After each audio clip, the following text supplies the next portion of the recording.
숲 해설가와 함께한 숲과 나무 이야기. 오늘 내용은 라온 즐거움과 제나 제 것으로 자신을 합하여 즐거운 나라고 쓰이는 순수한 우리말인 라온 제나를 소개합니다. 항상 즐겁지만은 않는 것이 우리네 인생살이이다. 그러나 본인 마음가짐과 행동하기에 따라 즐거울 수도 있고 또한 괴로울 수도 있는 것이 삶이 아닌가 생각한다로 시작하는 라온 제나의 주인공인 황오림 씨의 이야기 중에 즐기는 숲과 치유의 숲을 소개하겠습니다. 즐기는 숲. 언제부터인지 숲을 찾는 사람들이 많아졌다. 먹고 사는 일이 전부가 아니다 보니 여가의 활용과 건강에 대한 관심이 높아진 결과라고 볼 수 있다. 그러나 숲을 찾는 이들의 행태를 보면 오직 다이어트 등 건강관리의 목적에 매달리다 보니 정작 숲 자체를 즐기는 사람은 드문 것 같다. 생수 한 통 들고서 고개를 푹 숙이고 쫓기듯 헉헉거리며 분주하게 발걸음을 옮기는 등산객들을 보면 안타까운 생각이 든다. 군맹무상이라 했던가. 주마간상과 같은 산행에서 벗어나 내가 숲속의 하나가 나무가 되어보자. 집 가까운 숲을 찾을 때는 몸에 꽉 조이는 등산복은 벗어 던져버리자.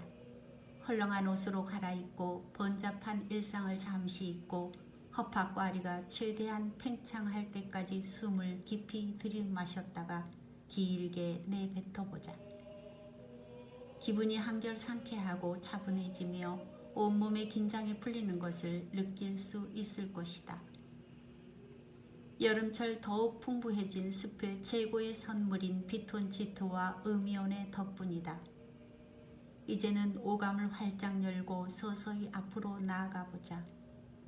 숲의 아름다움은 시각적인 것뿐만 아니라 인간의 오감을 다 사용하여 느낄 수 있다. 이는 보고, 듣고, 냄새 맡고, 맛보고, 그리고 느낄 수 있는 아름다움이며 이 아름다움은 어느 인공적인 예술 작품도 모방할 수 없는 최상의 자연미와 순수미를 갖는다. 따라서 문학은 숲의 찬미와 숭배로부터 시작되었다고 할 수 있으며 숲은 문학작품의 가장 흔한 구성 요소가 되는 동시에 가장 극적인 예술적 영감을 불어넣어주는 문학작품의 구성 장소가 되었던 것이다. 숲에서 말과 글이 아닌 들숨과 날숨으로 나무와 대화를 나누어 보자.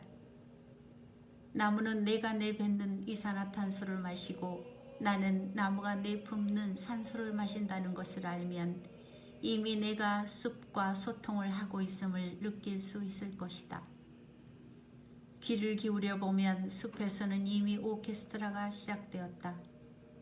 바람에 살랑거리는 나뭇잎 소리, 계곡을 가로지르는 물소리, 배부에 파고드는 풀벌레 소리, 가끔 추임새를 넣는 이름 모를 산새의 지저김, 발 아래 나뭇가지를 지휘봉 삼아 온몸으로 대자네의 협연을 지휘해보자. 귀 속에 맴돌던 전화벨 소리, 컴퓨터 모터 소리와 자동차의 소음이 사라졌는가. 잠시 발걸음을 멈추고 고개를 들어 나뭇잎 사이로 쏟아져 들어오는 햇빛과 온화한 바람을 맞아보자. 아름드리 나무에 기대어 나무 둥치도 한번 쓰다듬어보자. 매끄럽고 부드러운 것들에 익숙했던 손이 잠시 당황할 테지만 이내 거친 나무 껍질을 쓰다듬는 내 손이 따뜻해지는 것을 느끼게 될 것이다. 코를 벌렁거리며 콧구멍을 최대한 벌리고 나무와 들꽃이 만들어내는 지상에서 가장 맡기 좋은 냄새에 행복하게 취해보자. 낮은 자세로 고개를 숙이고 주변을 관찰해보자. 서 있을 때는 소나무와 참나무, 그 아래 원추리와 참나무만 보였지만 몸을 낮추니 온갖 들꽃의 속삭임이 들려온다. 비로소 오늘에서야 이들이 나와 친구가 되었다. 세상에 잡초란 없는 것이다. 정상에 올라왔으면 맨 꼭대기에 도달하지 않았어도 문제가 되지 않는다. 불숲 위에 가장 편안한 자세로 앉아보자. 그리고 파란 하늘을 올려다보자. 미국의 문학가이며 실천적 철학자 데이비드 헬리스 홀로우는 내가 숲을 찾는 이유는 생을 좀 더 현명히 살기 위함이고 생의 본질적인 진실과 만나기 위함이고 내가 이 땅에 오지 않았으면 발견치 못한 것들을 찾으려 함이다 라고 하였다. 내 자신에게 질문을 던져보자. 나는 누구이며 나는 무엇이며 내 삶의 진정한 가치는 무엇인지. 치유의 숲. 과학자들은 지구에서 인간의 역사가 적어도 약 700만 년 정도는 된다고 추정한다. 그 영겁의 세월 동안 인류는 거의 대부분을 숲에서 수렵과 채취로 살아왔다는 것이 인류학자들과 고생물학자들의 공통된 견해다. 인간의 몸과 마음은 숲에서 살기 적합하도록 진화된 유전자로 구성되어 있어 숲 속에 들어가면 당연히 고향에 온 것처럼 평온하게 된다는 것이다. 바꾸어 말하면 화학물질이 쉼없이 쏟아져 나오는 반자연적인 현대 인류의 삭막한 도시생활 속에서 현대인들은 스트레스를 받게 될 수밖에 없다는 것이다. 실험실에서 시뮬레이션을 통해 사람들에게 교통체증, 사고 장면 등의 도시 자극과 아름다운 숲 자극을 각각 준 후에 맥박, 호흡, 혈압, 뇌파와 같은 심리적 또는 생리적 변화를 관찰하였다.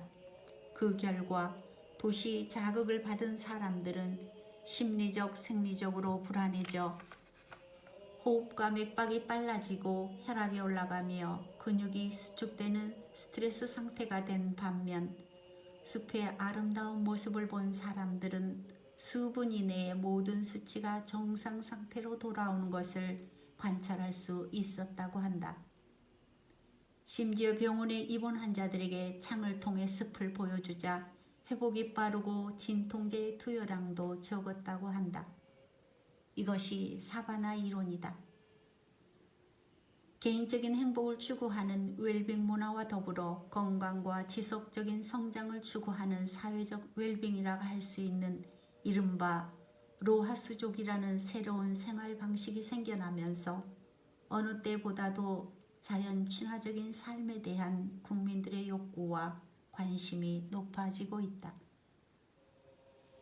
실제로 여름 휴가철이면 산림청에서 운영하는 전국의 산림욕장의 예약 가능성은 로또에 당첨되는 것만큼이나 어렵다고 한다. 최근의 산림 휴양 이용의 패턴도 과거의 산림욕에서 산림이 지닌 건강 증진 효과가 인체에 미치는 생리적, 심리적 효과를 과학적, 의학적으로 검증하고 그 결과를 토대로 산림을 심신의 치유에 활용하려는 산림치유 개념으로 발전하고 있어 산림치유 인자 및 효과에 대해서 알아보면 산림 휴양 이용에 도움이 될 것으로 본다. 숲속에서 방출되는 방향물질의 대표격은 피톤치드와 피톤치드는 식물이라는 뜻의 피톤과 죽이다라는 뜻의 사이드를 합쳐 만든 말로 1943년 러시아 태생의 미국 세균학자 왁스먼이 처음 사용하였다. 왁스먼은 산림에서 맡을 수 있는 향기가 피톤치드 때문이며 산림욕을 하면 이 피톤치드가 몸속으로 들어가 나쁜 병원균과 해충, 곰팡이 등을 없애는 구실을 하여 궁극적으로 인간의 몸에 이로움을 준다고 하였다.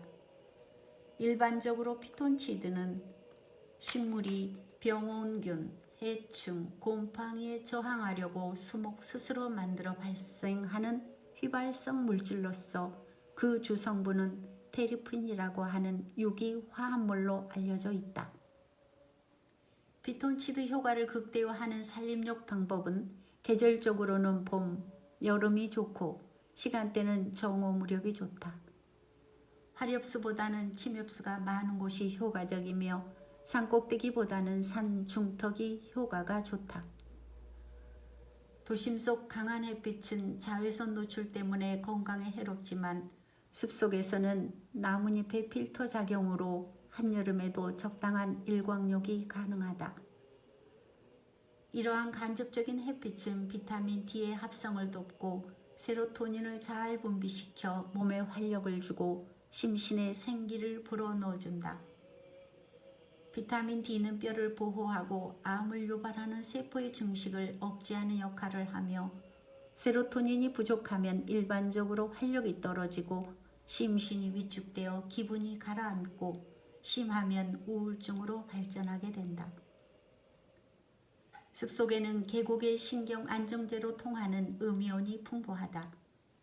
음이온은 폭포, 냇물 등 물이 흐르고 물방울이 튀는 곳, 계곡 등 바람이 모이는 곳, 식물의 광합성이 활발한 곳에서 많이 만들어지며 부교감 신경에 작용하여 신체를 이완시켜 뇌파의 알파파를 증가시키며 마음을 안정시키는 효과를 발휘하는 것으로 알려져 있다.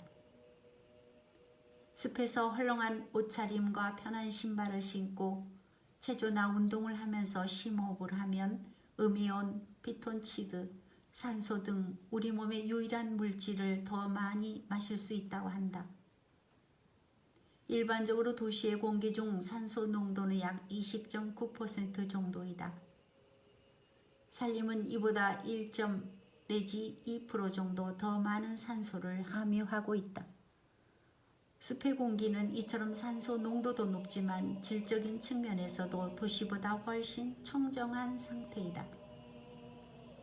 도시에서는 오염, 먼지 등에 의해 공기의 질이 나쁘지만 숲속에서는 오염원으로부터 원거리에 있고 그나마도 나뭇잎이 필터 역할을 함으로써 걸러주기 때문에 깨끗한 공기와 산소를 마실 수 있다.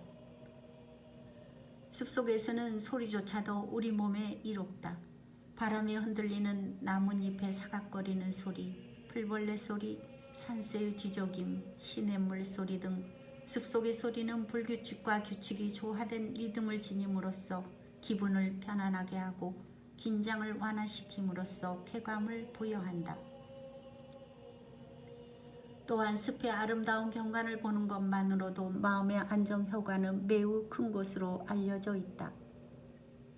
녹색이 보이는 비율을 녹시율이라 하는데 녹시율이 높을수록 정서적 안정감을 주는 것으로 보고되고 있다.